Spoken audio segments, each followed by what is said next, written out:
Yeah,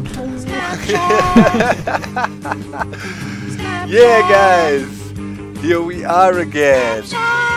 Snapshot, yeah. So check this out, all kinds of crazy stuff. We got the first snapshot of the new year, and of course I'm here with my friends of the Zip Crowd server. We've been stressing out, trying to figure out stuff. Hey guys. Hey. Hello. How are you doing? Banana is back. He took a little break because of university. Now he's here with us again. Yoo-hoo! So yeah, guys, what's new in the Snapshot 14w02b, by the way, already? There was some serious bugs that made worlds crash. For example, if you went to the end, yeah, world did crash and so on. But yeah, the major issues are fixed now. And yeah, we want to start with 3 new blocks, and maybe someone can put down a crafting table. That would be really nice in the meantime, so we can demonstrate. So yeah, we got 3 new stone blocks. They have the they have the same damage value as normal stone blocks, and so you can instant mine them with efficiency 5 and haste. And yeah, we got diorite here, we got granite, and where's the third version? Yeah, over here. Right over here. It's almost almost invisible. Okay, so that is the andesite. Hard to tell how it's correctly pronounced as a German dude. But yeah, you can always make polished versions of these stones by putting them down in a 2x2 grid. And yeah, let's quickly do this. Fairly simple. And then you get polished versions, so we get a bunch of new, pretty cool looking build blocks here. And they seem to be really common, basically like gravel, we would say. We haven't really looked into the code yet to really see how frequent it is. But yeah, this is here definitely above 64, and that's, yeah, seems to be pretty common. So yeah, that is the one thing. 3 new build blocks, pretty cool. And now I guess we should look into the next one here. We can see that already. That is the slime blocks. All these new blocks can also be crafted. I want to show you that as well. If you take cobblestone and nether quartz and put it in a shape like that, you will be able to make diorite from it. And yeah, if you have diorite, you can get the next block from it. It's basically shapeless crafting. Just put diorite and nether quartz in there and you will be able to get granite. And yeah, with diorite and cobblestone, you can make the andesite stuff. So all these 3 can be crafted from cobblestone or nether quartz, and then you can, yeah, put them into the shape, the 2x2 grids, and make the polished versions. Alright, so let's teleport back to our spawn region, where we have a lot of test setups and things. Here we are.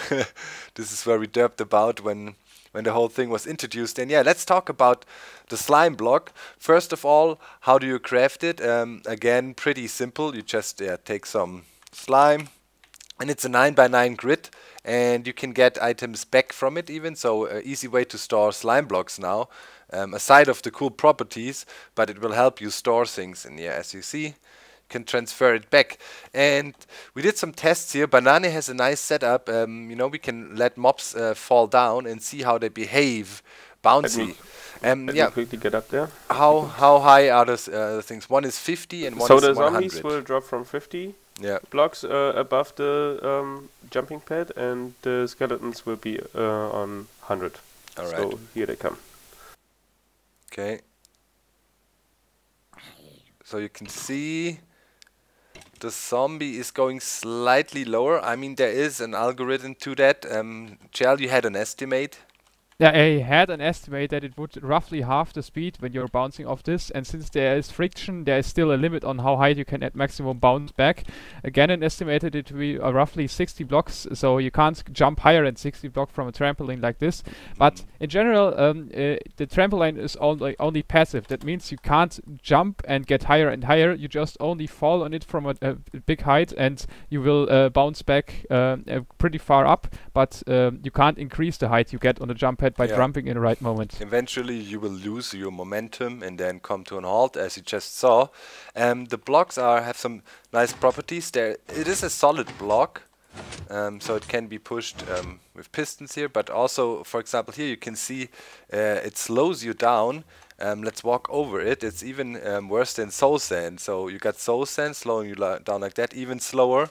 And now this is super slow mode. This is soul sand with ice below. So you have 3 gears basically now. If you walk over here, you can clearly see it slower, the slowest. So yeah, that's what these slime blocks do. They also have a very interesting property over here. Check this, Doc. You see this beacon beam? Yeah, that was interesting, yeah. Exactly. So the slime blocks are beside the end portal frames, which you cannot place in survival. The only block which is solid and transparent at the same time. So you can place redstone above. It can also cut redstone wire. So if I have redstone wire going up a stair here, it will actually cut the wire. But at the same time, it's transparent, so it lets beacon beams through. This is a very interesting property and probably useful in a lot of contraptions. And so something that is really, really important. The slime block negates all fall damage. Yeah, of course. I mean, that is obvious. And it doesn't work. Oh, by the way, yeah, it doesn't work on items. We tried it out. Sadly, you cannot make items bounce off of it. It just, yeah, basically items land on it. You need to test how it is with, like if hoppers, for example, can suck items through it and so on, how the actual dimensions of the block are. But yeah, we'll figure that out pretty soon. And I'd say that's it for, oh yeah, XP doesn't bounce. Okay, so that's it for the slime block. Let's keep on looking. There's so much stuff, guys. Alright, let's keep it up. There's more stuff. Yeah, I told you it's a lot. We can make mossy stone bricks now. You take stone bricks and vines. 1 vine and 1 stone brick equals 1 mossy stone. And that is pretty cool. Check that out. 2 half slabs on top of each other, stone brick slabs, will give you chiseled stone brick. Yes, indeed. So that block is craftable now as well. Pretty nice. Alright, and now it's time to look into the enchanting. Well, guys, that is tricky. We looked into it in a while and I think we got it now. And basically, yeah, you have this enchanting table here and you always need lapis to enchant stuff. Yes, indeed. Right now, as you can see, we have level 2. And with an enchanting setup like that, level 8 would be the minimum as it looks like. So yeah, I need a few levels. Bada boom. Whoopi's got that under control. We got 102 now. And now, if I go into the enchanting setup and put lapis there, if I put 1 lapis block, get the first enchantment. 2 second, or not lapis block, but lapis items. And yeah, 3 unlocks the 3rd one. So you always need lapis now to enchant. No gold, no other items. It's always lapis, what we've seen so far. Of course, that goes for other stuff too, if you wanted to enchant helmets or whatever. And yeah, you can see also it gives you a little preview what might happen, what you might get. It shows you Unbreaking 2 here, Unbreaking 3 and something maybe, and here the same. That's the same for a bow, and of course it's depending on what item you put in there, what will happen. So as you can see here, flame 1 now we could get. So problem is now, it is a bit tricky to enchant a lot of good gear, because look, we put 1 sword in there, and yeah, we put 1 lapis block in there, or 3 lapis blocks in there. So smite 4, let's enchant that, and we have to take it. There is no way we can change it now. Look, it's always gonna be the same, Unbreaking 3 and something. If we go to another enchanting table, try it again, put the sword in there, put the lapis in there, it's gonna be Unbreaking 3 and something. It is the same enchantment. So that means, for example, if we had a Bane of Aetheropods there now and we don't want it on a sword, we first have to enchant, for example, a stone sword or something else cheap, but use the levels and the lapis to, yeah, kind of switch to the next enchant for us as a player. I don't know if that is really intended the way it is right now, but that is really tricky and I don't think I like that change. What do you think about that, guys? Well, it is, on the one hand, you obviously can see whether you want that enchantment, and if you see, okay, my next tool enchantment is gonna be crap, so I'm instead going to enchant an armor piece and then roll the dice again for the tool enchantments, so you can foresee better what's happening. I haven't tested it out yet. I mean, it's gonna be just try and error and see whether it's better or worse, because you can foresee it, but on the other hand, it's you foresee it's going to be garbage. Pretty wicked, pretty wicked. If you look at it, I mean, there's ways to get lapis now. We'll show you in a sec, but yeah, first of all, let's look into repairing, and Banane prepared that here for us. You can see we have like a test sword. This sword is basically the most expensive it can be. I mean, it has sharpness 5, looting 3, unbreaking 3, fire aspect and knockback and everything. So if I wanted to repair that now, that would have been impossible before. It would be too expensive basically. But now seems to be way less. It seems to be there is a maximum cost of 7 to repair a heavily damaged sword like that. So repaired it for 7 levels. Same goes here. We have this test plate. It's also normally very expensive to repair. And yeah, if we try that out right here, you can see it's a maximum cost of 4. So it might be more tricky now to get good stuff, but it became way cheaper to repair stuff. I don't know if that is a really good trade-off. Not 100% sure what is going on. Yeah, let's look into it further. Let's look into trading then. Alright guys, so doors have been changed too. Just want to show you real quick. You can get 3 out of 6 wood blocks now, and yeah, they stack up to 64, which is of course finally implemented into the game, because it was really annoying. But yeah, trading was a big topic, at least for me and the SIP crowd guys. We exploited it to the max, what was doable with it. And now things changed a bit. We have a lot of subcategories. Ground made sure to sort them all out. And yeah, what was a butcher before now has leather workers and butchers. And yeah, basically name is program. What would the leather worker trade? Well, everything that has to do with leather.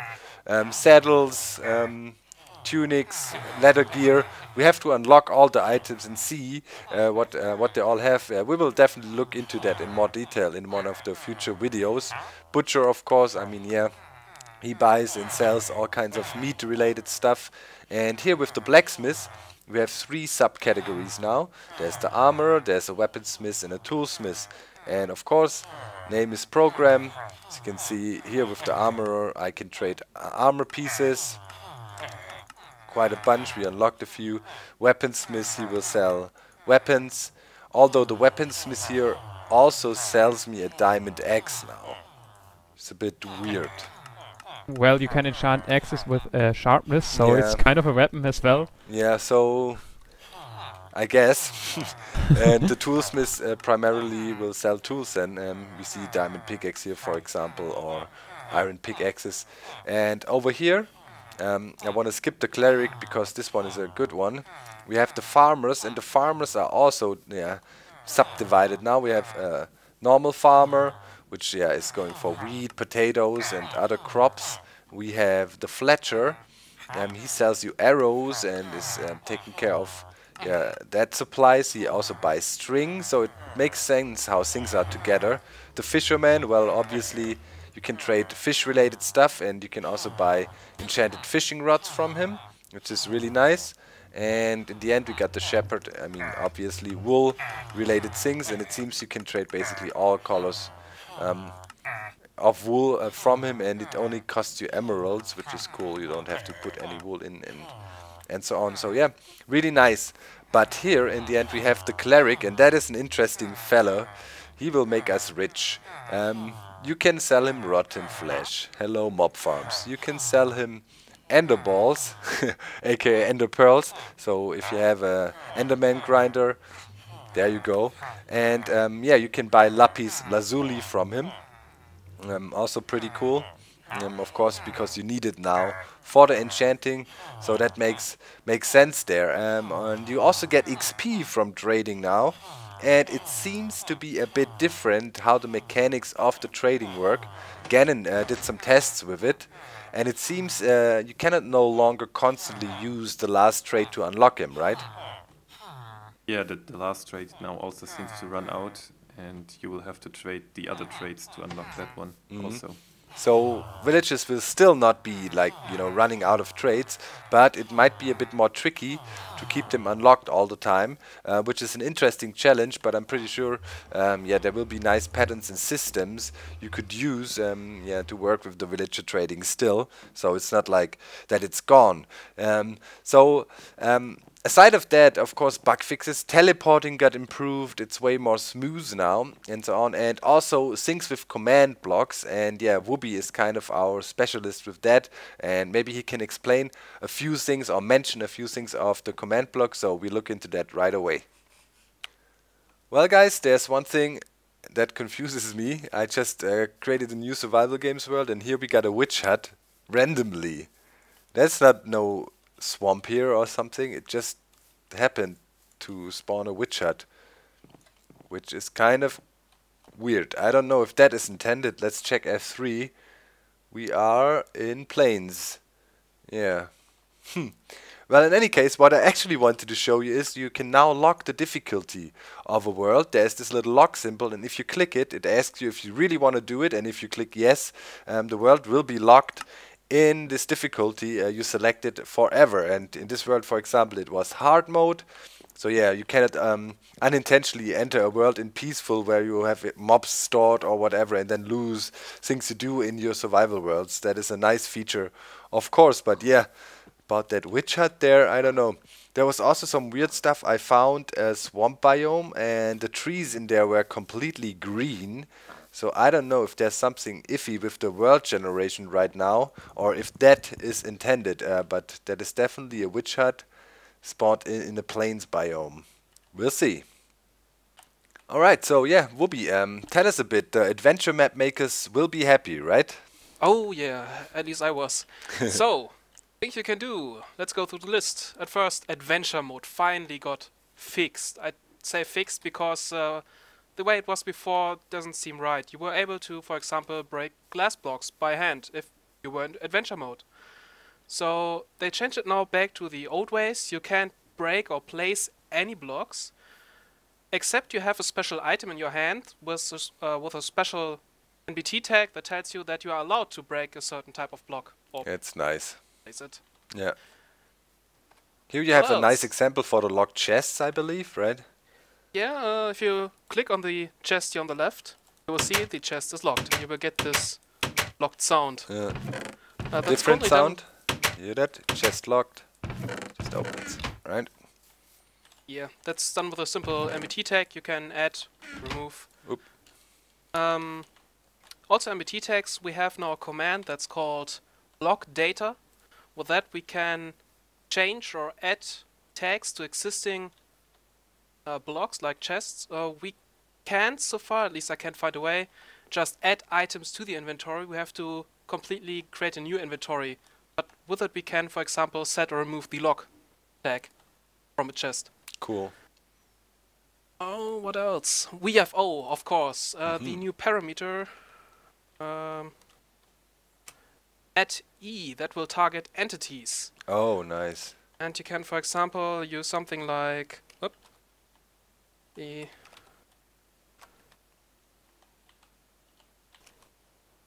like this to target items. And with that, let's make an example with the kill command.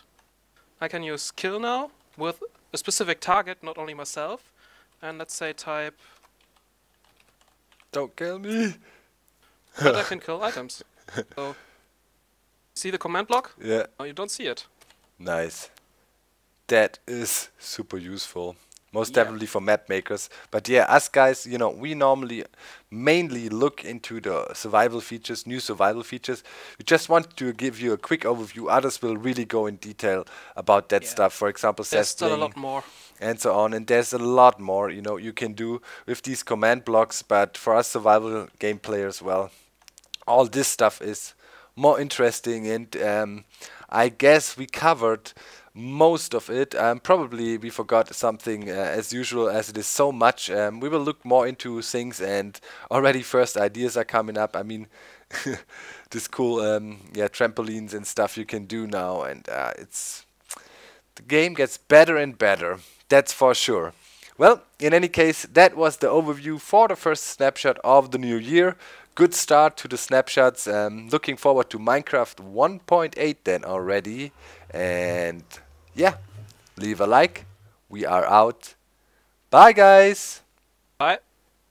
Bye.